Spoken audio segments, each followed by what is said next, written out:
Welcome back. The Mrs. America pageant was the first to celebrate married women and their families. This summer, a new Mrs. Georgia will be crowned to represent the Peach State, and I have one of those gorgeous hopefuls sitting right next to me. Please welcome Mrs. Atlanta, Hanna Manning Riviere. Hi. Hi, how are you? I'm good. Thank you for being here. Thank you for having me. It's a pleasure to meet you. Congratulations on Mrs. Atlanta. You'll be completing for Mrs. Georgia. Yes, competing I will. for Mrs. Georgia. Okay, this summer, you just told me June 5th. June 5th through 7th, June yes. 5th through 7th. Okay, very exciting. How did you get into the pageant world? How did this all start?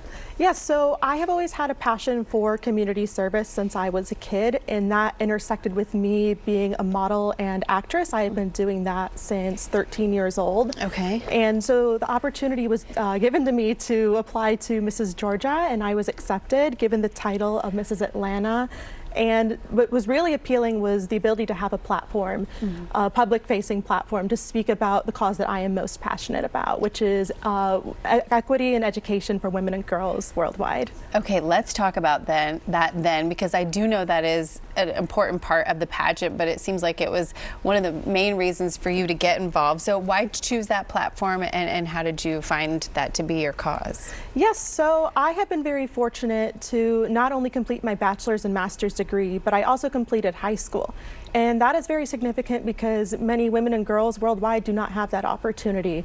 I am a supporter of the Malala Fund. They do such incredible work and outreach worldwide to help girls continue their education and even complete just the basics, elementary school, high school, etc. And they will go out into communities, help them get access to reliable transportation for school, access to internet to complete their homework. It really is incredible, and I have been so inspired by them. The Malala Fund, truly an inspirational woman and someone I teach my daughter about. So that's very cool that you can bring that all over the world and teach about her through other young girls and women.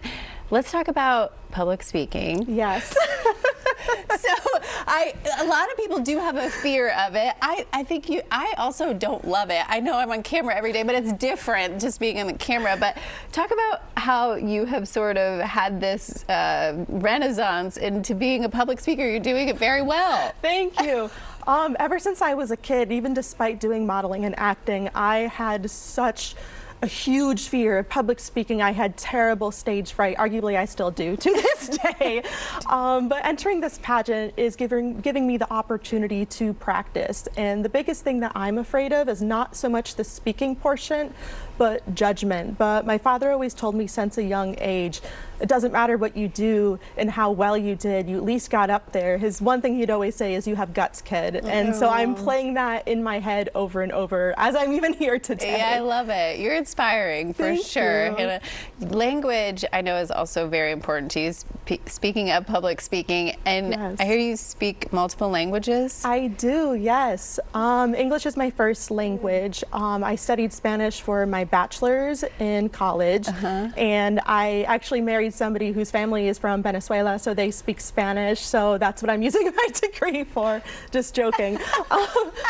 While I was in college, I also had the opportunity to take a French class, take an Arabic class, and I also know some Italian. My family has Italian ancestry. And I also learned Portuguese, I think about 2 years ago now, to prepare for an upcoming trip to Brazil, and it stuck. Yeah, Yes. wow. I think when you learn many languages as you age and as you're younger, it's easier to take on more language. Would you say that's the case, or are you like on Duolingo at night, Hanna? I mean, I will still use Duolingo, Okay. not to brag about my streak. I think I just hit Please do. 1,300 the other day. That is amazing. Thank Really? you. Yes, but that is a good resource for vocabulary practice, because if you don't use a language, you'll lose it. And I like to say my trick, especially as I am getting older, my brain is becoming less flexible, is to learn how to learn a language. So it's the grammar, not just the vocabulary, but also how to conjugate verbs. That one's tricky sometimes. Right. And also just not being afraid to speak with native speakers on the public speaking front. I still to this day get really nervous whenever I call my mother-in-law, and she always reassures me, oh, you're doing such a great job. So she's watching. Hola, los quiero mucho. Oh, I love that. You're the best. I hope you win. This is very Thank you so exciting. much. Tell people how how they can support you. Yeah, so feel free to check out my website, hannamanning.com. I will be posting updates about the pageant and where you can buy tickets if you would like to come visit in person. Also, too, feel free to follow me on my social media. I post updates almost daily of how my pageant journey is going. Oh, I love that, Hannah. Thank you. Te quiero mucho también. Okay, sí, okay. Muchas gracias. Para aquí. Okay, after the break, here we go. That's